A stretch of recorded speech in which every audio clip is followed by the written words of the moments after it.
Welcome, dear viewers, to a One Storyteller, where the ordinary meets the extraordinary, and every tale is a journey into the unknown.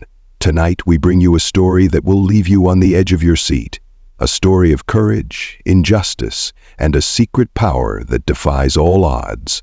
Buckle up, because this is one ride you won't forget. Let's dive into Racist Cop Attacks Black Woman. Her secret power shockingly stops him. The sun was setting over the small town of Willow Creek, casting long shadows across the quiet streets. It was a place where everyone knew everyone, and life moved at a slow, predictable pace. But tonight, the calm would be shattered. Detective Marcus Hale was known for two things: his impeccable record and his deep-seated prejudice. He had always believed he was above the law, and his badge gave him the power to act on his biases. Tonight, his target was a young black woman named Amara Johnson. Amara was walking home from her shift at the local diner, her mind filled with thoughts of her upcoming art exhibition. She was a talented painter, her work often reflecting the struggles and triumphs of her community. But her life was about to take a dramatic turn. As she turned the corner onto her street, she noticed a police cruiser slowly following her.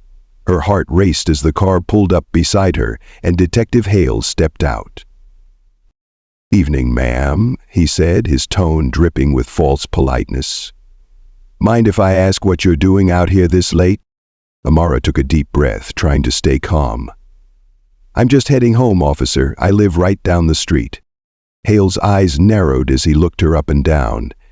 "You fit the description of a suspect we're looking for. I'm going to need you to come with me."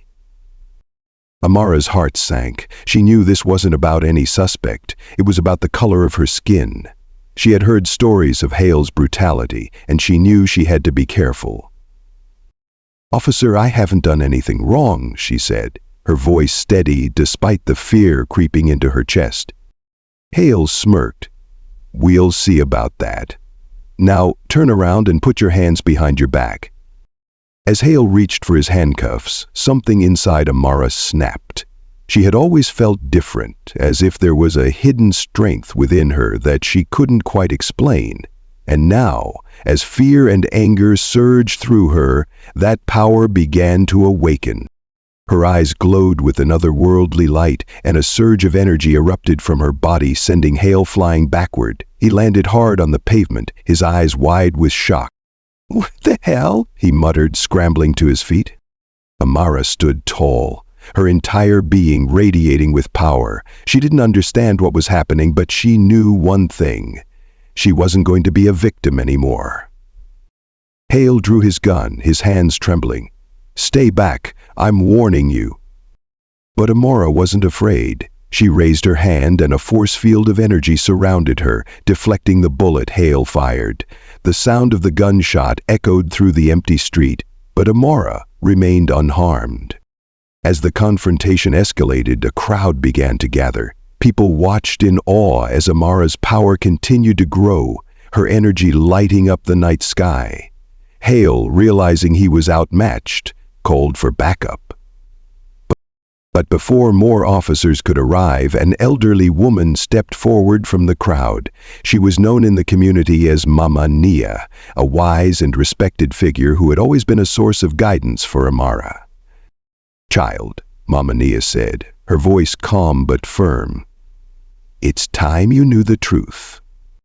Amara turned to her, confusion etched on her face. "What truth?" Mama Nia placed a hand on Amara's shoulder.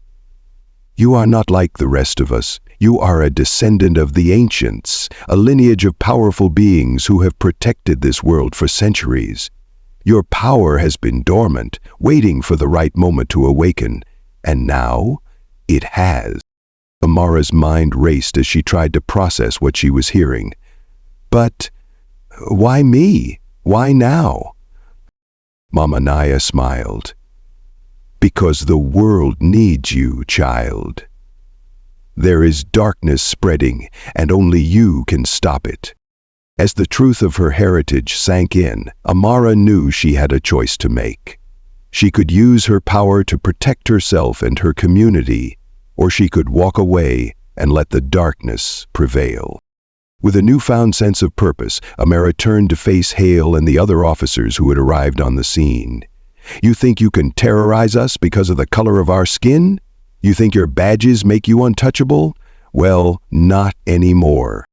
The officers hesitated, unsure of how to handle the situation, but Hale, driven by his hatred, charged at Amara, his baton raised.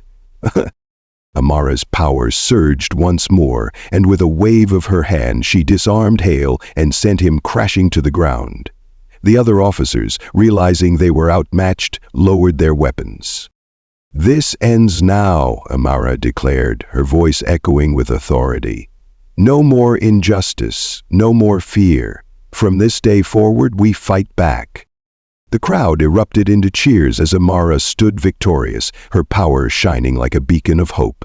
Hale and the other officers were taken into custody, their crimes exposed for all to see. But Amara knew this was just the beginning. There was still much work to be done, and she was determined to use her power to fight for justice and equality. As the sun rose over Willow Creek, Amara felt a sense of peace she had never known before. She had found her purpose, and she was ready to embrace it. The screen fades to black, and the A1 Storyteller logo appears once more, accompanied by the same dramatic music from the intro. The deep, captivating voice returns. And so, dear viewers, if you enjoyed this story, don't forget to like, share, and subscribe to A1 Storyteller for more thrilling tales that will keep you coming back for more. Until next time, stay curious, stay brave, and remember, every story has the power to change the world. Good night.